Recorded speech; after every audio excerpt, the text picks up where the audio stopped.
Hello, and thanks for tuning in to this episode of R&R's Ask the Expert. I'm your host, Valerie King, R&R's editor-in-chief, and I'm joined today by Michael Dakduk, president and CEO of the Institute of Inspection, Cleaning, and Restoration Certification, commonly known as the IICRC. If you didn't know already, it is a nonprofit organization for the inspection, cleaning, and restoration industries that since starting in 1972 has evolved into a global organization with more than 49,000 active certified technicians and more than 6,500 certified firms around the world. Michael joined the IICRC nearly 2 years ago now, and we're embarking on a new calendar year. So we thought we should invite him on for a touch base just to chat about what's new and notable with the IICRC. Thank you so much for joining me, Michael. Thank you for having me, Valerie. Appreciate being here. Pleasure to have you. All right, first, let's set the stage. For those who aren't familiar, could you talk about what the IICRC is and how it serves the restoration industry? Yeah, our mission is primarily focused on two keywords, and I always tell people to remember those two keywords: certification and standards. That's what we focus on exclusively. We advance globally industry certifications across the three verticals that you mentioned: cleaning, restoration, and inspection.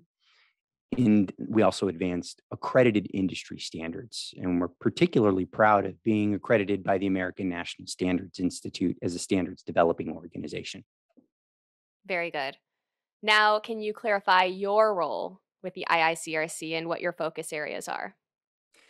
They currently have me serving as the president and CEO. So I always tell people that oftentimes this is a role where you've got to put all the pieces to the puzzle together, work with many of the different stakeholders involved to advance a common mission and vision. So what it's a pretty heavy mission to focus on certifications and standards all by itself, if you were to just do that in North America alone. But to do that globally, having certified technicians in 40 countries, that's a lot to shoulder. And it's a lot of work for an organization. So even though we're a multi-million-dollar nonprofit, um, taking on a global mission, uh, you can become resource constrained very quickly. So my role is to figure out how to allocate our resources in the best way possible to get the maximum impact for our mission of advancing certifications and standards. Great. Okay, grounded in the mission, grounded in the focus areas. Now I'm interested in some reflection on 2021. So looking back, I guess what would you say the key challenges the organization faced were? Well, I know a lot in our industry face the issues with the pandemic, and I feel like we're in several phases of a post-pandemic, maybe the early phases of that, maybe getting out of the early phases, because I think the early phase is trying to figure out vaccination, mass distribution, and then government reopenings, which we've seen. But there's a bit of stepping back at times with the variant that we're seeing. But that wasn't really our challenge. Our challenge was grounded in some of the basic challenges that any other company would face when you're trying to grow and scale. And for us, that was technology. We actually invested $500,000, over $500,000, in completely overhauling our database systems here in technology to work with the growth that we're experiencing. The 50,000 plus technicians, the over 6,000, I think we're on 7,000 certified firms. We added additional countries last year since we went online, the delivery of our education, so live stream. We're able to reach different populations overseas, in sparse parts of the country, so like rural America. So that comes with us having to grow into new technology that can handle the kind of numbers that we're seeing. So it's exciting. It was intense. We're still dealing with some of the challenges of new technology, but we've just last year, or well, this year, I'm already ready for 2022. But this year, we've implemented that new system. We're doing a few tweaks to it, and it's been great. We've had rave reviews and we're excited about it. Our staff is excited. and we're excited about making some new improvements to it in 2022. I will say that the one thing that is visible in improvements to technology and embracing technology that the technicians will see, or maybe you'll see, and the public at large, is digital badges. We are now issuing digital badges for our certified firms. We started with them. So usually you'll get a paper packet, a physical packet of your certificate. You can frame it and put it up on your wall. But we decided to then move to digital badges for our certified firms so they can post that on their websites and put it on social media. So we're excited about that. It's been embraced quite a bit by our certified firms and other key leaders in the organization. Thanks for that. A very positive twist on challenges. You started with the challenge, but the majority of that response was what you're doing to embrace those really opportunities and using technology as a way to reach more people. Love the digital badge idea. That's cool. Yes, yes. Okay, so is there anything you'd like to add in terms of accomplishments you're most proud of? Because those could easily be named as accomplishments. Is there anything else in 2021 you'd like to highlight? Yes, customer service. I mean, Mm. everybody talks about it, and I think the customer service prior to my arrival was on the upswing. There was some dark moments years ago that many in the industry remember, and I think it's important not to shy away from that or even to ignore it. We should be upfront. There were problems with customer service in the past. There were staffing issues. The organization was growing. We didn't have enough people interacting, answering phones, responding to emails in a timely manner. Well, technicians expect that. If you take an exam and you're looking for your certification and weeks or months go by, anybody would be upset. So, one of the things that I focused on immediately upon being hired was measuring customer service, not one way, not two way, but three different ways. And one of the best results that anyone can see on our customer service is to Google Iicrc. Just put it in the search engine of Google. And on the right, like if you're going to a restaurant or something, you'll see Google reviews. We have nearly 1,000 reviews and we're holding a 5 out of 5 star rating. So those are real people that engage with us all the time. We've had over 15 to 20,000 live chat interactions on our website. That was another technology improvement that connects to customer service. So we implemented on our website a live chat function so that we can interact in real time with individuals. So we're not only talking on the phone, we're not only responding to emails, we're chatting with them. And it seems basic, but when you have to implement that and it's brand new and then measure it, you kind of get a little nervous. You're like, how are people going to respond? And to hold the 5 out of 5 rating, you can't fake that. Those are real interactions and those are real reviews. And I always encourage people to read those reviews. It's pretty much my morning reading. I go in and I look at the reviews and I say, what are we doing? And I'm like, oh, we got a 4 star, but we're holding 5 out of 5. And it's that's hard to do. Like our goal was 4.5 out of 5 and we're holding 5 out of 5. So I'm really proud of our customer service team. That's impressive. Very impressive. Uh, so I'm curious about your collaboration with the Restoration Industry Association. It's something that's been happening for a while now. It's not new, but just wanted to follow up on that. And if you could elaborate on really why that's a thing and what's happening or what's to be expected looking ahead. I think it's natural that we partner with the other major player in the restoration industry, and that's RIA, the Restoration Industry Association. And Mark, who's their current president, Katie, and the leadership over there, we have a wonderful relationship. There's no other way to put it. Every time we're working on projects related to the restoration industry, going back to the COVID white paper that we put out, um, to uh, us being at the RIA convention and even having time to speak. And we always have sit downs. We figure out ways to collaborate on new initiatives and projects. In fact, we're working on a joint task force right now on defining career pathways for the industry. So connecting certifications to a career ladder, so to speak. Uh, we feel like we have to be working hand in hand on projects moving forward. And I'm just so proud that we are maintaining such a great relationship with them. And I think that it's going to lead to more initiatives and projects that best serve the industry as a whole. So we're excited about that. It started several years ago with I believe it was a memorandum of understanding, an MOU that was signed, working on various projects together. And so one of the near term things that I see happening, maybe more mid range targets that's going to happen, is the fire standard. So we're working on that standard, and I know RA is involved there as well. So we're excited about working together on many initiatives related to the restoration industry moving forward. Thank you for that. It's neat to hear the different dimensions, yeah, of collaboration from, yeah, that high level overview of the industry, getting people involved and seeing their potential trajectory to something like a fire standard on that technical end. All right, so continuing to look ahead at 2022, Yeah. what are your top objectives for the IICRC?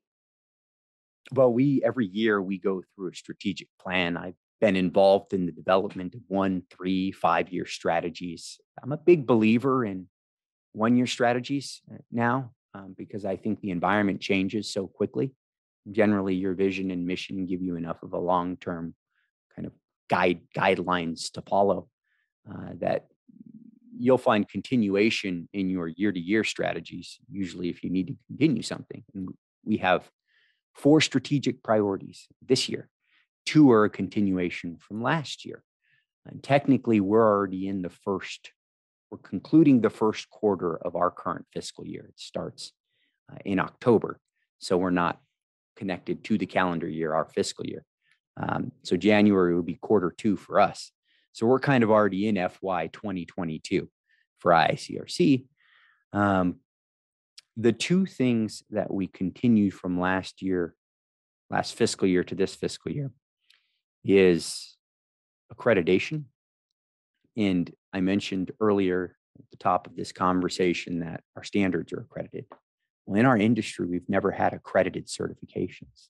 It's kind of interesting to think. We have industry certifications, and that there are these prestigious accreditation bodies out there for certification. This touches on my background of working in post-secondary education and career technical and trade schools.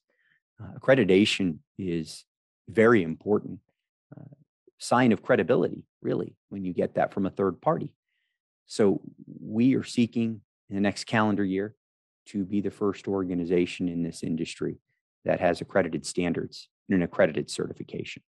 And we're very, very proud to continue. We started last year, last fiscal year, this calendar year, and we are going to continue it moving into January. So I hope this time next year, if we chat again, I can report to you and to everyone that we have an accredited certification. So that'll be exciting. The second thing is technology, which I already mentioned. And then we have 2 new priorities that we're working on. And that is advocacy in the form of government relations primarily, which I have a pretty robust background in. Being in Washington, D.C., I did a lot of government relations and lobbying and public relations. And then the fourth is research, which we know you all do research at R&R as well with your state of kind of the industry and pulling information. I think that there's more research that can be done in the restoration industry. And we're excited about working on advocacy and research to advance Iicrc's mission and to get on the radars of decision makers exactly what we do. Because the problem is I think oftentimes we talk in a vacuum, and the public at large really doesn't know much about the restoration industry. It's sort of an unknown, and in many ways, it's folded under the tent of construction. Like it's sort of linked to that, and everything I've researched on it, you can't find breakouts of the restoration industry. For example, the Bureau of Labor and Statistics in the United States tracks projections for jobs. Well, there's nothing on the restoration industry. There's construction, and then there's a whole list of other occupations that are tracked, like 10-year projections. Are they going to grow? Is it going to shrink in the next 10 years? We don't even know for our industry. So there's a lot of question marks, which means there's a lot of opportunities as well. So those are our 4 strategic priorities: accreditation, technology, advocacy, and research. Wow, very meaningful targets. Thanks for sharing those. I'm excited Yeah. for the industry to hear this and watch this. All I feel like the theme is just like rooted in objectivity. It's like you're finding research out, you're gaining credibility. There's less room for error and less room for unnecessary subjectivity maybe. So I'm excited to see it all come to life and follow Oh, I and love share that you as it said that. goes. I love that you said that. And I'm probably going to lift that from what you just said, and that objectivity. That's exactly what we're going for.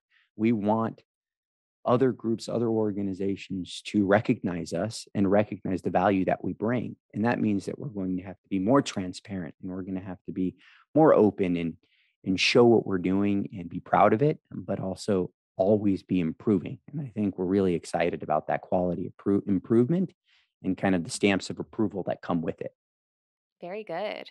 Okay, you talked a little bit about standards earlier, alluding to fire. I'd like to double down on the topic. Are there any new standards that you can elaborate on that are being worked on right now, or standard revisions in the works? There's always standards being worked on as a standards developing organization. But I do want to speak to one thing in particular that's happening that we're really excited about, that not only touches standards, but also touches our international certification base, certified technicians and certified firms. And sometimes it's easy, especially being headquartered in the United States, to overlook what's happening overseas. And I've tried to emphasize the importance of um, our overseas customer base, essentially.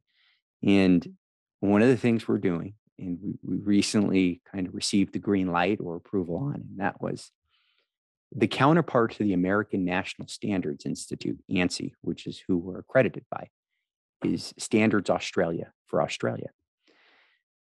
We submitted the S500, which is on water damage restoration, and the S520 on mold remediation, to Standards Australia for what's known as local modified adoption of standards.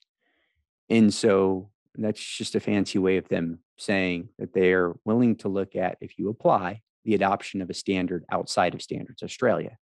And we submitted that, had to be nearly a year ago now. And just recently, we received approval to have local modified adoption. So they're just going to kind of make tweaks to it, but take the framework of it and mostly adopt it. But there are little things like when you go overseas, language changes. I mean, mold is MOULD there, it's MOLD here. So, but there are other changes that'll happen that are less subtle.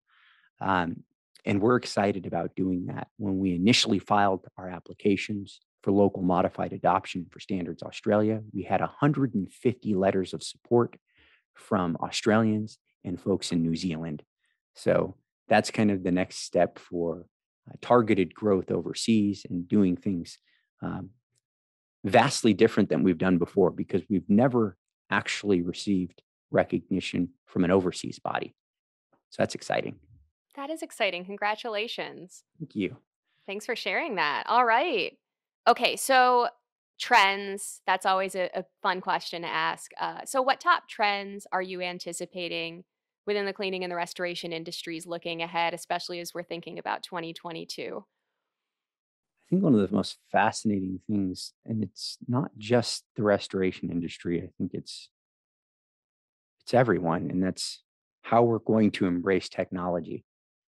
And I think that just COVID amplified it, but I think it was coming no matter what. I mean, we know we're kind of in a technological revolution, so to speak, but there's so many advances that constantly happen, and it's a question of how quickly you can adopt and leverage it, the different types of technologies that exist. And I think the same will apply to the restoration industry. There are going to be changes that occur, and question for many companies is how quickly can they adapt to it and adopt it for that matter. So that's going to be interesting. It's going to be interesting to see. I think trends, and I know that we may talk about this a little later too, but you know, from my experience, there are challenges with with skill shortage. Usually, there's a in a lot of different skilled labor. There's shortages of skills, and there's challenges in retention and hiring.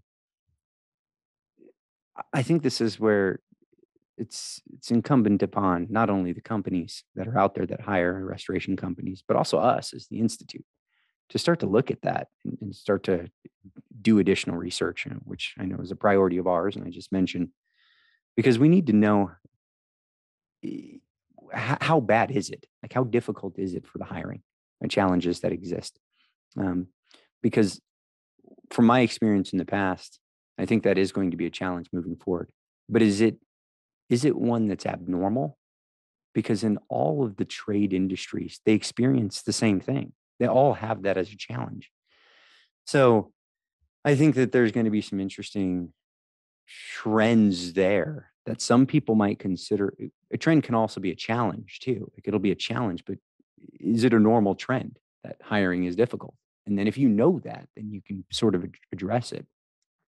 So technology, how that's embraced, hiring challenges. I think there's going to be some trends there moving forward. And I just think the way that the industry evolves moving forward, the last thing I'll say on it is I do think, and this is why advocacy is a primary strategic priority of ours moving forward. I do think that this is an industry that is not highly regulated.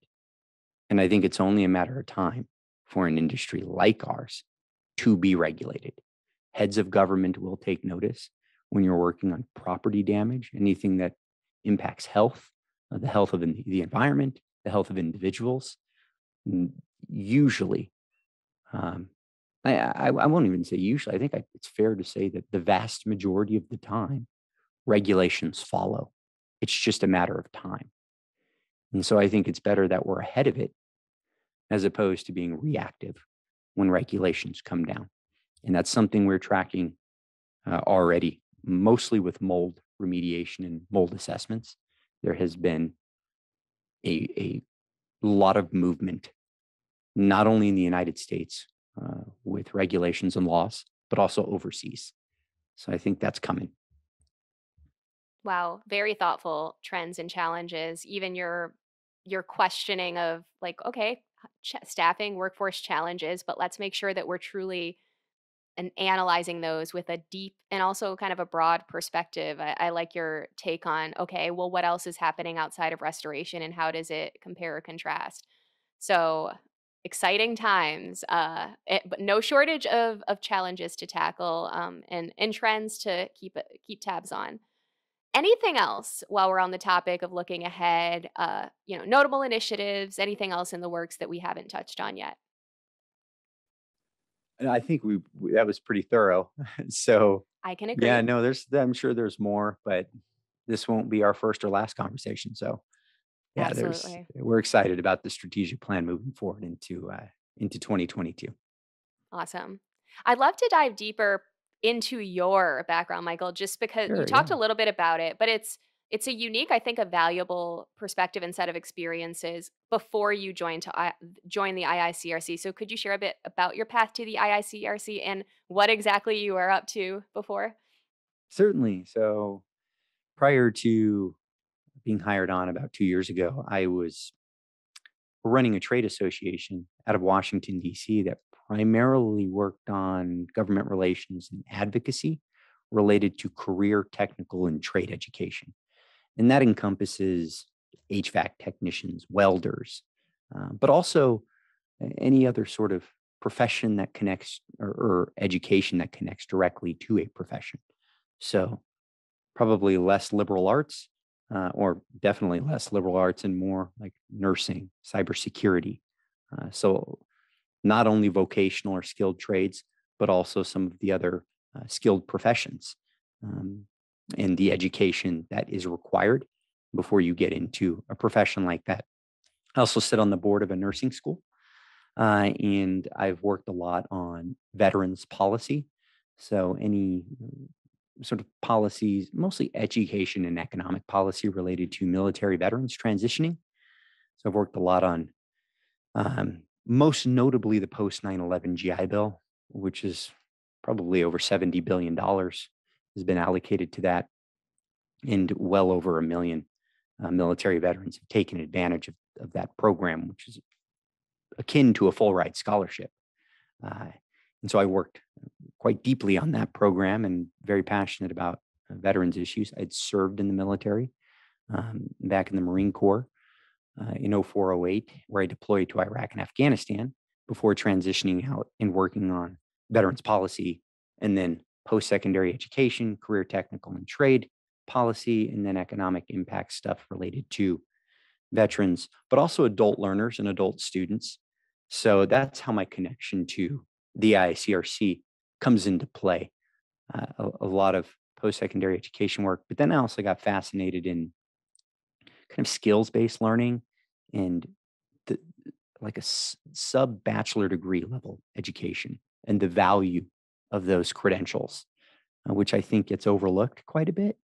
And I'm very passionate about it because I was enlisted in the military, and enlisted is sort of separate than officer. Usually, not always, but usually enlisted individuals in the military didn't go to college, and they're kind of in trade-based professions. So I, I sort of had a connection very early on to it, and then I just built on it. And here I am now. I hope that's a pretty good recap. Yes, very, very useful and good to know. I think a lot of parallels and a lot of interesting outside perspective, which brings me to the question now that you're an insider, so to speak, what with all of that experience and having been about 2 years in now, what's your take on the restoration industry? Any key traits that come to mind or even non-traits? Well, I guess it's interesting traits. I mean, there's a lot of similarities to other trade fields that I've worked in. I do think even though it's been around a while, it's still very early on, kind of in the maturation process. I think. I think that the fact that there's not very many regulations on it, or laws associated with it. In fact, some of the things I looked at, um, state by state, is like there's guidance documents, and they'll say, okay, we recommend that you look at these industry groups like RIA and ICRC. So it stops short of regulating the industry.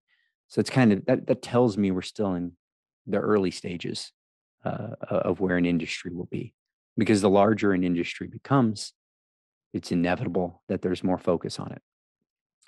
So I think that that's interesting. So that means we're kind of on the cusp of something, which is exciting, and we can shape it. So that's unique, because usually in many of the places I worked before, it's you're sort of at in the life cycle. You're already in the phase where everything's been developed, so to speak, and you're trying to make tweaks or influence changes, um, on what's already been created. So this is unique. It's almost clean slate. With that, the other fascinating thing is even though it's growing, it's still kind of a small world. Like a lot of people know each other. There's a lot of history, rich history, their traditions. Um, the key players, many of them are still around, and they remember some of the founding leaders that were involved. So that's really kind of fascinating to me, that it's sort of on this almost like a growth. It's in a growth mode, and yet it's still early on, and it has this rich history. So it's fun to be a part of, and I'm sort of the new kid on the block with you. So this is kind of it's great. It's really exciting to be a part of it, and I look forward to see what's going to happen in the future, because there's a lot to work on. It really is. I appreciate that. It's neat to gain your perspective based on your past experiences working in industries, especially from a regulation standpoint, that were farther down the line and get that helping you frame this and see this as like a moment of opportunity. I like that phrase, shaping, opportunity to shape Yeah. the industry. Very cool. All right. So, of course, I'm going to ask how our audience of restoration and remediation pros can get involved and connect with the IICRC. First part of that question, I guess, what notable resources would you say that restoration professionals can leverage to advance themselves without going down the list of millions and millions of bullet points, which I realize are actually available? Well, it's simple. It's the standards. You have to. I mean, if anything, it's one of the challenges that I also see moving forward is there's standards that we have and that we will continue to produce moving forward.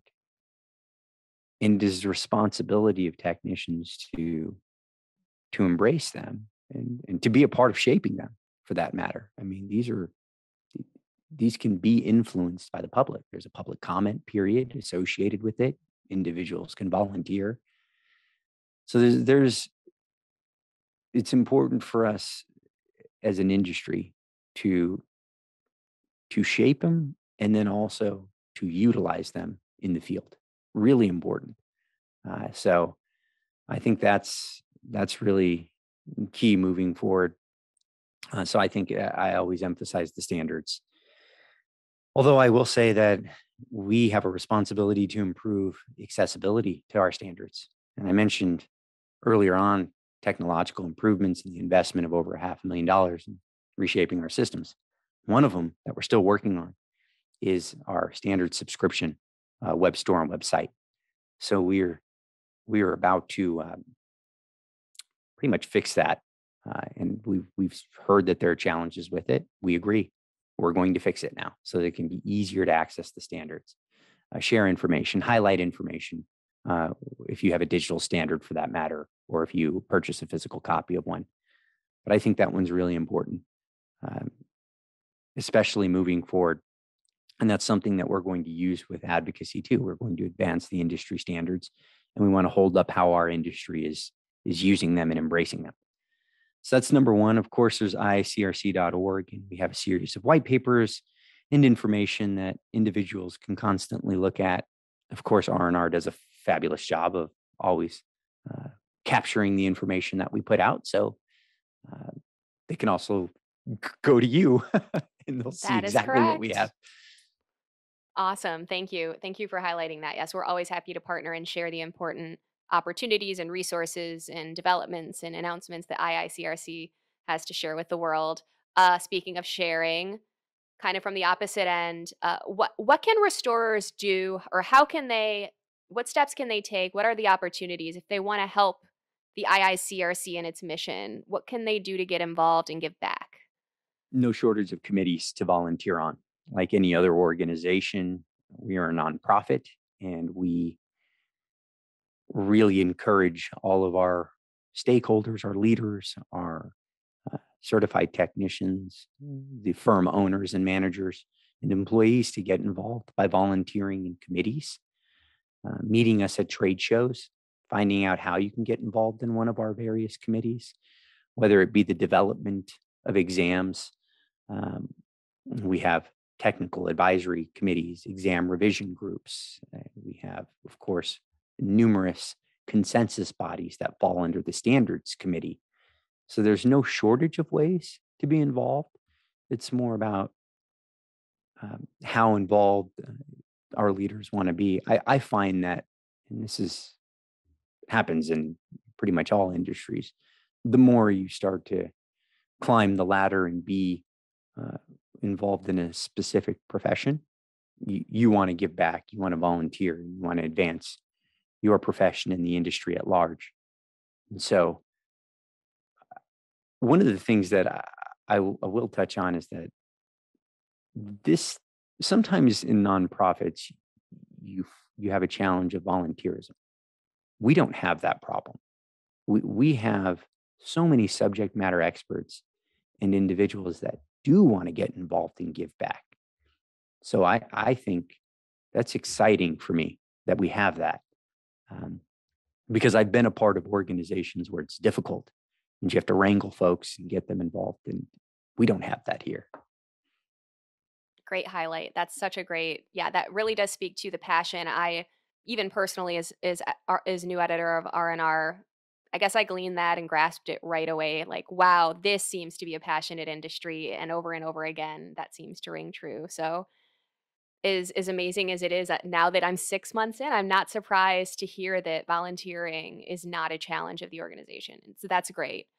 All right, I'd like to, before we leave, revisit that topic of staffing you alluded to earlier, which Yes. speaking of research, our research shows is absolutely the top challenge in the restoration industry right now. Has been for a while, but it's exacerbated, likely due to the pandemic and some of those developments. But based on that experience before joining the restoration and cleaning industry through IICRC you talked about, I'm curious your take on this big challenge area that restoration companies face. Given that experience with career education organizations, like, do you have any thoughts or ideas on what contractors and business owners in our space could do or should think about doing to, as it goes, attract, retain, advance talent?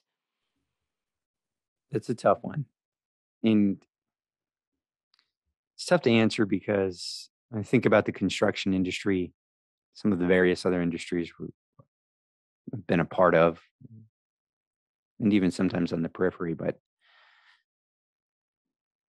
they sort of say the same things. Like our challenge. Here's what's interesting.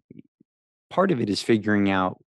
You mentioned to me in an exchange that this was the result of one of the top challenges was a result of a study in, I believe it's the state of the industry report. Is that Yep, correct? yep, Yeah. that is correct. But if you go back even pre-COVID, I think it's still a top challenge. So you can almost you can look at it and go, okay, so is COVID a factor? Well, it might be, but it's clearly not the largest factor because this was happening pre-COVID. So then I think about trends across other trade-related industries. And this is one of the always the top challenges that come up. And it's tough. And it's tough because you're trying to convince individuals, especially now, by the way, as there's this movement for remote work and all that conversation around that, flexibility for employees, you're asking you're asking for a new generation to embrace hands-on work in a time when there are alternatives out there that are less hands-on and probably, and this goes to my cybersecurity and other professional education, that don't require hands-on work and is sub-bachelor degree level. That is difficult, but it's not insurmountable. And that's why I think part of it is companies are going to have to get very creative about incentives, benefits, and opportunities that are provided to professionals. 'Cause the other challenge is not only retiring folks. You have that on the back end. On the entry level, the retention side is difficult. Convincing someone to stay, not take something that might be equal or higher paying and less labor intensive. That's a challenge. And I think it's important not to dance around that stuff and shy away from having the conversation. You have to have a conversation about the external threats that exist, how um, industries are changing, how different uh, opportunities exist for individuals that don't have degrees. So you kind of look at all of that and then you go, okay, so how can you sweeten the deal for individuals that start? How do you give them a ladder to climb, increased opportunities, great benefits, work-life balance? These are all challenges. Even think about that work-life balance and restoration. You're on call at a moment's notice. I mean, if someone's house is flood and you've got to respond to something late night, or uh, what about during the holidays right now? We're in the holiday season. That is difficult. So one of the things I look at is, okay, a recognition of whether there's a trend in retention and how far off your company is from that industry average.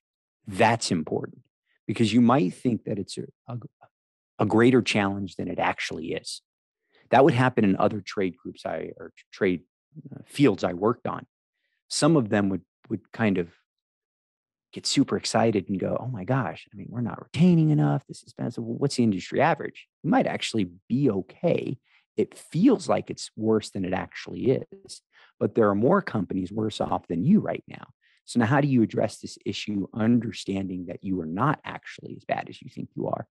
It's still a challenge, but maybe that's the industry average or trend. And it's like retail, you turnover retail. Construction's a big one. That's one we talk about a lot, but government actually is the best at industry retention, but they have a ton of benefits associated with it. Great retirement. So I used to compare that a lot in the previous work I did because that challenge would constantly come up.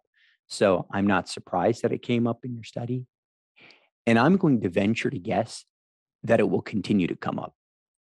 So creative thinking around that. Now, the last thing I'll say is because I hate to preach to the companies and tell them what they should do, even though I talked about some basic things of benefits and creating more opportunities, and it's fairly vague. I think there's a responsibility on us. I mean, the two of us, you, Valerie, me, Mike. I mean, I think in our roles, continuing the research that you're doing, the state of the industry reports, and maybe trying to dive a little deeper into asking questions behind the initial question that was asked, like what is that challenge? And then finding out, well, how widespread is that challenge really? And is there consistency across the state of the industry reports? Like there's the pre-COVID reports that you guys have done. Was that always top of list? There's the post-COVID reports. Was it top of list? Okay, so now we see that there is this trend. And then we're going to have to figure out what the industry average is. And that's kind of the deeper research that's not done yet. We don't know. I don't think we do if we know what the industry retention average is. We know for other industries like construction and whatnot, like it's tracked by professionals that do economic research. But I don't think restoration is tracked at all. So we may need to start doing that ourselves, looking into that. Clearly, we're going to address some of this. Let me just say one more thing. I mentioned research as one of our 4 priorities. We're defining a research agenda to see where we start.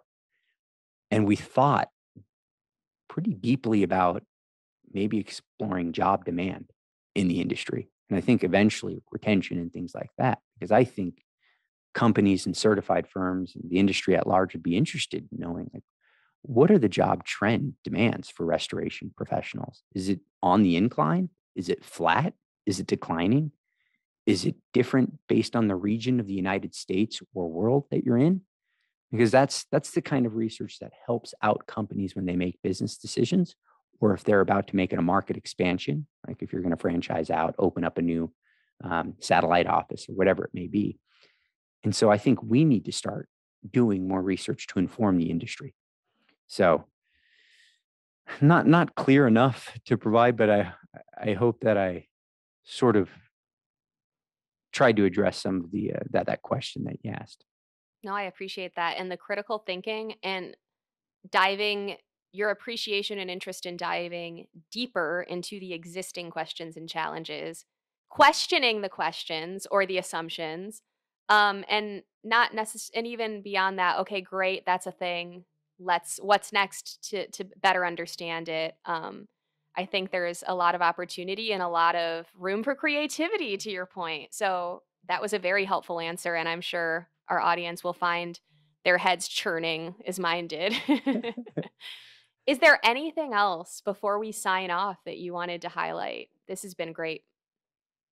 I am very appreciative of the opportunity to be here, but also what I consider a partnership with R&R. And I think it's wonderful to have you, refreshing to have you, a new perspective. I'm a believer in having new individuals come in from different walks of life, just so they can kind of apply their experiences, but also um, maybe help shape the thinking and bring new ideas that others may not have thought of. So I'm very excited to have you here at R&R as their editor. And I look forward to working with you moving forward. Thank you Thank for you your so time. much. Thank you very much, Michael. It's been great. I feel like that's just been the overarching theme is like outside in or Yeah, anywho. All right. Well, one last question. I lied. sure. Before we go, where Yeah. can listeners go to connect with you or learn more about the IICRC? It's iicrc.org. And you can go right to our website, connect with us. And in fact, I'd encourage your listeners to use the live chat function. Test it out for yourself. I think we're under Yes. 60 seconds response time. So you can go on and say, hey, I just saw on R&R that Valerie spoke with Mike and whatever. I mean, we love to engage with our people.